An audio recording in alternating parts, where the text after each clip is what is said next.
Journey of love. രചന നിലാവിൻ്റെ കൂട്ടുകാരി. അവതരണം സാലിം കരുളായി.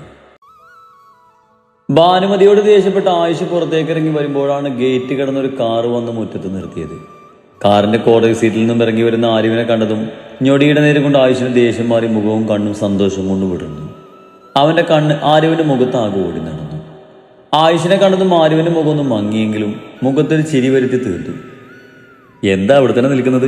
ഉള്ളിലേക്ക് വരൂ, വാരൂ. സൂര്യയെ കണ്ടതും ഇഷ്ടക്കേട് നിറഞ്ഞുവെങ്കിലും ആയിഷ ആരിവിനെ കണ്ട സന്തോഷത്തിൽ അവരെ ഉള്ളിലേക്ക് ക്ഷണിച്ചു. ആരിവിന്റെ കഴുത്തിലെ താലിയും നെറുകയിലെ സിന്ദൂരം കാണുന്തോറും ആയിഷിൽ വല്ലാത്ത അസ്വസ്ഥത തീർത്തു. അപ്പോഴേക്കും ബാനുവും അവളുടെ പിറകിയായി ആമയും താഴേക്ക് ഇറങ്ങി വന്നിരുന്നു. ആരിവിനെ മിഴിവെട്ടാതെ നോക്കി നിൽക്കുന്ന ആയിഷിനെ കാണുന്തോറും ആമയുടെ മുഖം ദേഷ്യത്തിൽ കൂടുതൽ വലിഞ്ഞു മുറുകി. ആരൊക്കെയായി വന്നിരിക്കുന്നത്? അവരെ കണ്ടതും ആരിവിന്റെ അരികിലേക്ക് വന്ന് ചിരിയോടെ ബാനു ചോദിച്ചു. വന്ന കാര്യം നിൽക്കാതെ ഇരിക്ക് രണ്ടുപേരും. ആദിത്യ മര്യാദയോട് അവരെ സ്വീകരിച്ചുകൊണ്ട് ബാനു പറഞ്ഞു. ഞങ്ങൾ കാർത്തൂനെ കാണാൻ വന്നതാ, അവളില്ല ഇവിടെ.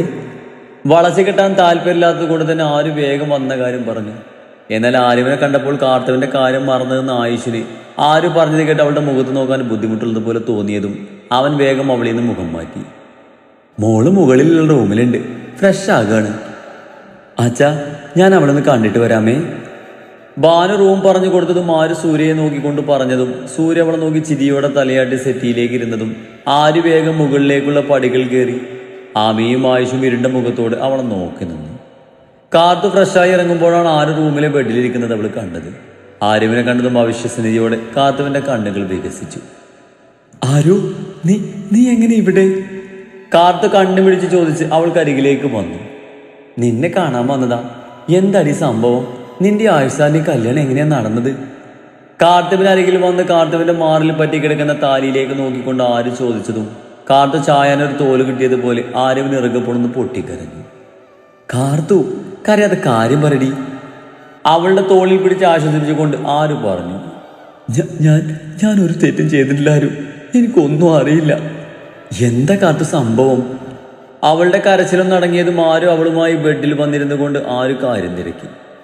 ഞാൻ ഹോസ്റ്റലിൽ കുട്ടൂനെ കൊണ്ടാക്കി ഫീസ് അടിച്ചിറങ്ങുമ്പോൾ ഇരുട്ടി തുടങ്ങിയിരുന്നു.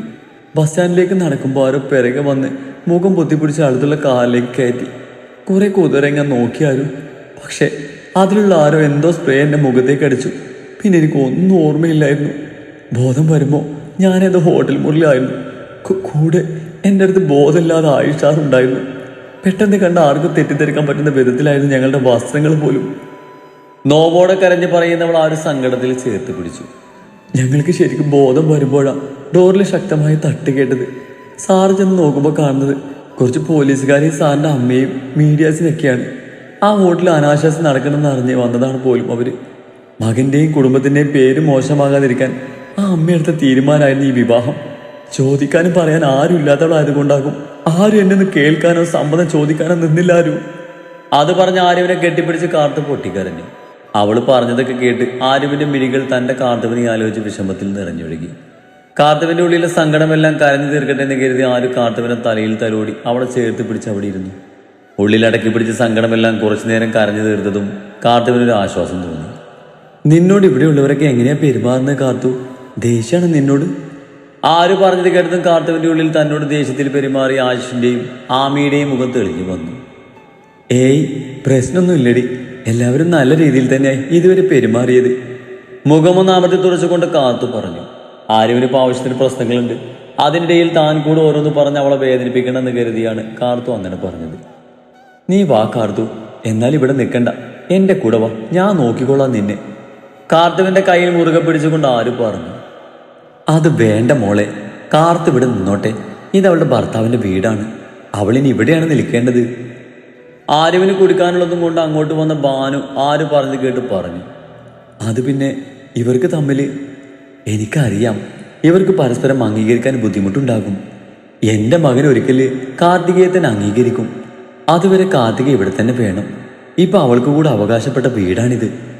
അത് പറഞ്ഞ് രണ്ടുപേർക്കുള്ള ജ്യൂസ് കൊടുത്ത് ബാനു പുറത്തേക്ക് പോയി. ഞാൻ ഇവിടെ നിന്നോളാം ആരു, എന്തേലും ഉണ്ടെങ്കിൽ എന്നോട് മടിക്കാതെ പറയണം. നീ ഒറ്റക്കല്ല, നിനക്ക് ഞാനുണ്ട്.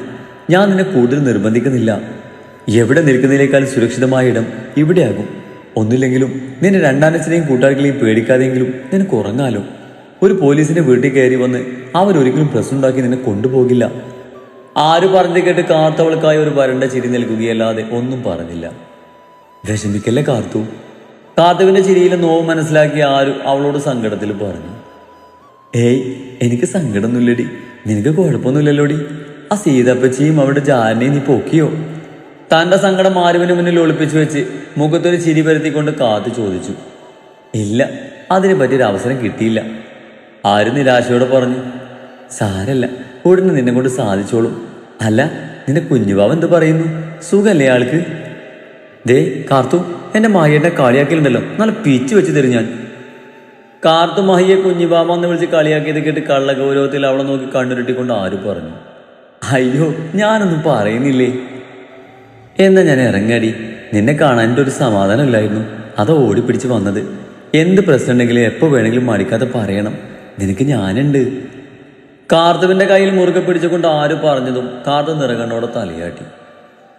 അയ്യോ ആരു, ഇതെന്താ? എനിക്ക് വേണ്ട. ആരും അവളിട്ടിരുന്ന ഹാൻഡ് ബാഗിൽ നിന്നും കുറച്ച് നോട്ടുകെട്ടുകൾ എടുത്ത് കാർത്തുവിന്റെ കയ്യിൽ വെച്ച് കൊടുത്തതും കാർത്തു വല്ലായ്മയോടെ ചോദിച്ചു. അത് വെച്ചോ കാർത്തു, എൻ്റെ ഒരു ആശ്വാസനെങ്കിലും നീ ഇത് വാങ്ങണം. വേണ്ട. വേണം, കയ്യിൽ വെച്ചോ, എന്തെങ്കിലും ആവശ്യമുണ്ടെങ്കിലും ഉപയോഗിക്കാലോ. ആര് തിരികെ വാങ്ങാൻ കൂട്ടാക്കാതെ പറഞ്ഞതും കാർത്തു മനപ്രയാസത്തോടെ ആ ക്യാഷ് മാറ്റി വെച്ചു. ഇത് വാങ്ങിയതിനെ നീ ഒരു മനപ്രയാസം കരുതണ്ട, എനിക്ക് നിനക്ക് മാത്രമേ തരാനുള്ളൂ. കാർത്തുവിന്റെ കൂടെ താഴേക്ക് നടക്കുന്നതിനിടയിൽ ആര് പറഞ്ഞതും കാത്തു നിറഞ്ഞ കണ്ണോട് അതിലേറെ നന്ദിയോട് ആരുവിനെ നോക്കിയതും ആര് കാർത്തുവിനെയും ചേർത്ത് പിടിച്ച് താഴേക്ക് നടന്നു. സ്റ്റെയർ ഇറങ്ങി വരുന്ന ആരുവിലായിരുന്നു ആയുഷിന്റെ കണ്ണുകൾ. ആളിലെല്ലാവരെയും നോക്കുന്ന കൂട്ടത്തിൽ ആയുഷിന്റെ കണ്ണുകൾ ആരുവിൽ പതിഞ്ഞു നിൽക്കുന്നത് കാത്തു ശ്രദ്ധിച്ചിരുന്നു. അവളെ കാണുമ്പോൾ മാത്രമുള്ള ആ കണ്ണിലെ ആ പ്രത്യേക തിളക്കമുള്ളത് കാർത്തുവിന്റെ മിഴികൾ ഒപ്പിയെടുത്തിരുന്നു. ആരുവിനൊരു ജീവിതമുണ്ടായിട്ടും അവളുടെ പിറകെ പോകുന്നവനോട് അവൾക്ക് വല്ലാതെ അമർഷം തോന്നി. കാർത്തുവിനെ കണ്ടു കഴിഞ്ഞതും സൂര്യയും ആരുവും ഉടനെ തന്നെ അവിടുന്ന് ഇറങ്ങിയിരുന്നു. കാർത്തുവിനെ കണ്ടപ്പോൾ തന്നെ അവളുടെ മനസ്സിന് പകുതി ആശ്വാസം തോന്നിയിരുന്നു. എന്നാൽ ആയുഷിന്റെയും കാർത്തുവിന്റെയും പരസ്പരമുള്ള പെരുമാറ്റം കാരണം അവരുടെ ജീവിതം ഇനി എന്താകുന്ന ഭയം ആരുവിലുണ്ടായിരുന്നു. കോവിലകത്തെത്തുമ്പോൾ കണ്ടിരുന്നു ഉമ്മറത്ത് നിൽക്കുന്ന മഹിയെ. സൂര്യയുടെ കാറിൽ നിന്നിറങ്ങുന്ന ആരുവിനെ കണ്ടതും മഹി അവളൊന്ന് തറപ്പിച്ചു നോക്കി അവിടുന്ന് ഉള്ളിലേക്ക് പോയിരുന്നു. സൂര്യയെ ഇഷ്ടമില്ലാത്തത് കൊണ്ട് തന്നെ ആര് സൂര്യക്കൊപ്പം വരുന്നതും പോകുന്നതും ഒക്കെ അവന് ഇഷ്ടമില്ലായിരുന്നു. ഇപ്പൊ വലിയ പ്രശ്നമൊന്നുമില്ല എന്ന അവസ്ഥയിലായിരുന്നു. പക്ഷേ ഇപ്പൊ അതല്ല പിണങ്ങി പോകാൻ കാരണം ആരുവിന് മനസ്സിലായിരുന്നു. എവിടെയായിരുന്നു മോളെ ഇത്രയും സമയം? മാഹിക്കുട്ടിന് എത്ര നേരമായെന്ന് അറിയോ മോളെ നോക്കി നിൽക്കാൻ തുടങ്ങിയിട്ട്? പൂമുഖത്തേക്ക് കയറി ആരുവിനെ നോക്കി എന്തു പറഞ്ഞു. കാർത്തുവിനെ കാണാൻ പോയി അമ്മേ, അവിടെ നിന്ന് ഇറങ്ങാൻ വൈകി, അതാ ലേറ്റായത്.